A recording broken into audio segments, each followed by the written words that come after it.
What's up, YouTube? It's Reggie, and let's get into the word for today. Chapter of the day. Okay. So we're on Deuteronomy chapter 16.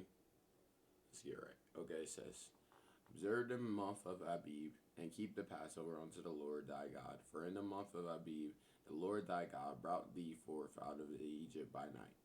Thou shalt therefore sacrifice the Passover unto the Lord thy God of the flock and the herd, in the place which the Lord shall choose to place his name there. Thou shalt eat no leavened bread with it. 7 days shalt thou eat unleavened shall eat unleavened bread therewith, even the bread of affliction. For thou camest forth out of the land of Egypt in haste, that thou mayest remember the day when thou camest forth out of the land of Egypt all the days of thy life. And there shall be no leavened bread seen with thee in all thy coasts 7 days, neither shall there be anything of the flesh which thou sacrificest the first day at even. Remain all night until the morning. Thou mayest not sacrifice the Passover within any of thy gates, which the Lord thy God giveth thee. And then the speaker notes say, for that, because it goes to the next page, but I'm going to read the speaker notes on this page first. It says, the month of Abib means ears of grain. Early in the spring must be observed as the month where the liberating event, the Exodus, took place. Passover, the festival commemorating the deliverance of Israel from the 10th plague, began on the 14th day of Abib and continued through the 21st as the first day, as the feast of unleavened bread. The bread of affliction symbolized the duress under which Israel lived as slaves in Egypt, and also the haste in which they escaped, with the Egyptian hard on their heels. The people of Israel must eat the unleavened bread as a means of remembering the cost of their redemption, whereas sacrifice in general was permitted at local sites.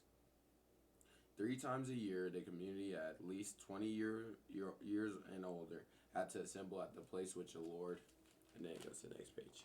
So now I'm going to finish the chapter. It says, But at the place which the Lord thy God shall choose to place his name, and there thou shalt sacrifice the Passover at even. At the going down of the sun, at the season that cameth forth out of Egypt, and thou shalt roast and eat it in the place which the Lord thy God shall choose. And thou shalt turn in the morning and go into thy tents. 6 days thou shalt eat unleavened bread, and on the 7th day shall be a solemn assembly to the Lord thy God. Thou shalt do no work therein, observing the feast of weeks. 7 weeks shalt thou number until thee. Begin to number the 7 weeks from such time as thou beginnest to put the sickle to the corn. And thou shalt keep the feast of weeks unto the Lord thy God with a tribute of freewill offering of thy hand, which thou shalt give unto the Lord thy God, according as the Lord thy God have blessed thee. And thou shalt rejoice before the Lord thy God, thou and thy son, and thy daughter, and thy manservant, and thy maidservant, and Levite that is within the gates, and the stranger, and the fatherless, and the widow that are among you, in the place which the Lord thy God hath chosen to place his name in there. And thou shalt remember that thou was a bondman in Egypt, and thou shalt observe and do these statutes, observing the feast of tabernacles. There thou shalt observe the feast of tabernacles 7 days after thou hast gathered in thy corn and thy wine. And thou shalt rejoice in thy feast, and thou and thy son, and thy daughter, and thy manservant, and thy maidservant, and the Levite, the stranger, the fatherless, the widow, and that are within thy gates.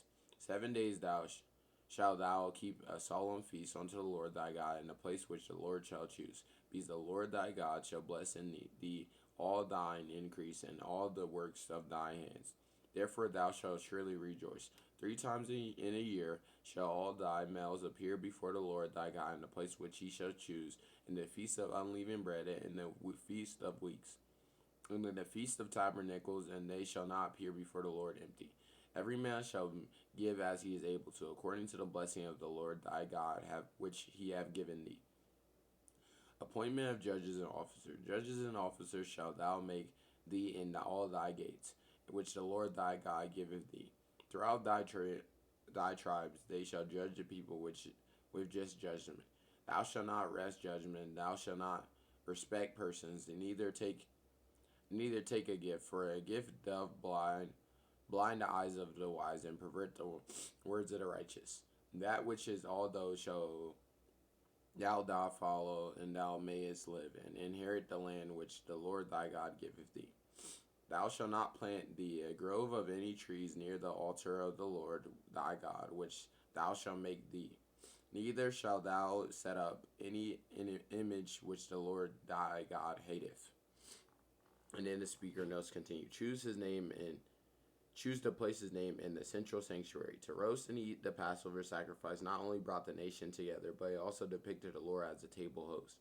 The Feast of Week, known as the Judaism as Sabbath or Quadricer, and to Christians as Pentecost, was the second of the great pilgrimage festivals at the central sanctuary. It celebrated the harvest of the ripened grain 50 years after gathering the first fruits. After the Israelites left Egypt, they lived in temporary shelters for 40 years thereafter, underscoring the transient nature of their journey and the dependence of the Lord for subsistence. The Feast of Tabernacles thus served to remind Israel of its fragile history in the wilderness and to celebrate God's goodness to them in the land and enjoy the joy that will result in the crops from the work of their hands. No one is too poor to give something, and no one is expected to give more than they can.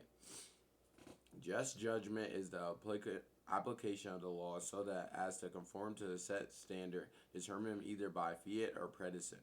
In the covenant law, the standard is Torah itself, so any judgment is righteous only to the extent that it conforms to the Torah, which for itself reflects the just and righteous character of the Lord.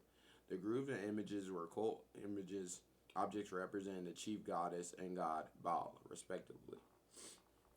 So, what I get from this chapter is, one, every time you notice here, let me refer back to the word so y'all know.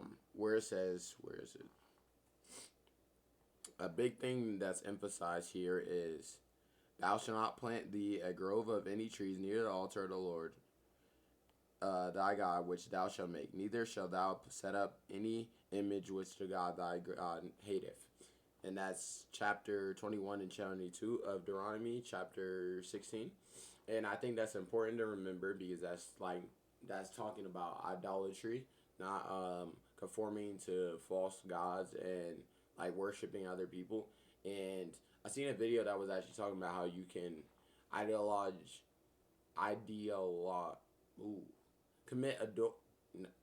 dang, my words are getting butchered right now. How you can commit idolatry with people and things of this world. Like, for me, I was personally doing it with basketball and just people in my life. Like, I was starting to think about them and value them more. In a way, when I'm always thinking about them instead of thinking about God, I'm valuing that thing more than I am valuing God, which is you got to make that conscious choice to change your mind and shift how you think, because it's natural to have like moments where you think about people, where you think about like things like, I'm so focused on pro that I lost sight of God for a while. And then when I kind of got from the retreat, when Zoe was kind of like, yo, like, I think God was speaking through her, and she was like, you need to choose God more than you choose basketball, and like prioritize God. And when I really started doing that, a lot changed. And I think my mind shifted, my heart changed. Like, I stopped caring about, like, I still care about basketball, I still care about all these people, but at the end of the day, I focus on God, and the rest helps. Like, God fixes the rest, so there's no reason to stress about it, or worry about it more than Him, ever. Another thing that I would say is, let me see, where was it? Where it says, this is, let me find it, where was it? Okay, it's in Deuteronomy chapter 16, verse 17. It says, every man shall give as he is able to, according to the blessing of the Lord thy God, which he have given thee. So I think that highlights the point that a lot of these false teachers and false prophets try to get you to donate more than you have. And then they'll be like, oh, they try to get you to donate more than that 10%. That's how you can tell someone's a false prophet, because they're trying to make you give more than you have. Because God only says give 10%, because 10% can wage from any person. I said that I like using an example. If you have $1 versus 100K, 100K, that 10,000. If you're making 100K a week, like that's 10,000 you would donate, right? Because you have more to give. Versus if you only have $1, 10% of that dollar would be 10 cents. Like, so you would just give 10 cents, and that's what you would give for your tithe to the Lord and giving back to the church. And that's kind of how you need to think about it, versus thinking about like, oh, well, I'm giving all I have. It's like, no, you're giving 10% of your income um to the church. So, or to God. Like, that's how I think about it. Like, that's like a form of worship, because in the Bible it says to give tithe in your when you go to church, and that's 10% rule. So lock it with that. If you ever have like questions about that, just do 10% of it. Like for me, I get paid weekly, bi-weekly, so it's pretty simple. I just do add up the check, 10% of that, and then rock off like that. But I think when you start thinking like this, it makes it a lot easier to control like how much you're like engage how much you should be giving. And because at the end of the day, it's easy to hear like people be like, oh well, they're giving 30. Well, if you didn't make 30, you shouldn't be giving that much, because they're income. So don't compare yourself.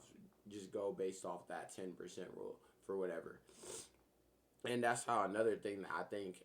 And then it says, so that's the first part, right?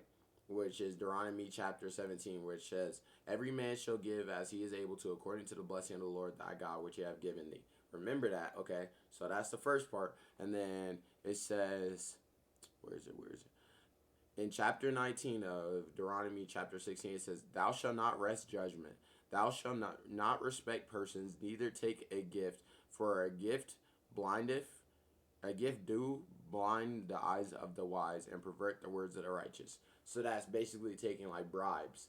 And when I was talking about Joel Osteen and T.D. Jakes, those are people that they take prayer, and they're like, oh well, I'll pray for you for $1,000 or a certain sum. That's where it becomes a bribe, because you're taking money to do a service that you should be willingly giving. Because as a pastor or someone that's supposed to spread the word and pray for people, and like in your church, you're supposed to be able to, people are supposed to be able to come to you with their problems, and you're supposed to be able to help them if that's what you're using your platform for, or if that's what you're like, that's your derogative as far as you're a pastor, you pray for people, you're part of the prayer team. You're not supposed to take money to do that, because that undermines the whole point. And now you're not doing it out of the goodness of your heart. You're doing it because you want the money. So you see how the two like align. So I think that's basically like the highlight of the chapter. I would say for me, like that's my main takeaways. Is just not taking bribes, not doing stuff for the love of money, for doing it for pure of heart. Like if you're gonna give back to people, don't do it because you feel obligated to do it. Do it because you choose to do it and you want to do it. Like, because when God changes your heart, you not only want to give back, you not only want to do those works. You're not doing it because you want something in return. You're doing it because of the goodness of your heart, because your heart's changed and you feel compelled to do that. As far as like you just want to, you know what I'm saying? Like when I get back to homeless people and stuff like that, I never record it, I never like post it, like nothing like that, because at the end of the day, I'm doing it because I want to help them people, and I try not to even get things from them. I try to make it quick. Like if I see a sign and I have like cash, I'll just give them the cash I have and just keep it pushing. Because at the end of the day, I'm doing it because I want to help them, not because I want to be like, oh well, I want this approval, I want this things. It's like, no, because if that's the reason you're doing it, you probably shouldn't be doing it. The same way, if you're only praying for people for money, you shouldn't be praying for them, because your prayer is not going to be pure. Like if you go to a church and they are like, they make you feel like you have to give like more than that 10%, or that you have to give to pray, there's an issue with that church, and you probably should go to a different one or try something else. Or maybe you just take a break from church and pray to God about finding a church, because that's something I did. I know me personally, I fell away from going to church for a while, and then I prayed to God about it. We talked about it, and then next thing I know, I got invited to go to a church. I tried it, and it actually changed my life, like for the better, and it's helped me a lot. I really value my church family and just all the people in my life. I feel like I've lost a lot of people, and it's all leading to me just developing as a better person, because everyone in my life now, I can say helps me reach my goals, supports me, and holds me accountable. And that's what you need in your life. So I pray that everyone takes this chapter, really like listens to it, and just locks into your Bible. Get focus on getting closer to God, talking to Him about everything, and building that bond. Stay blessed, and I'll be back tomorrow. Peace.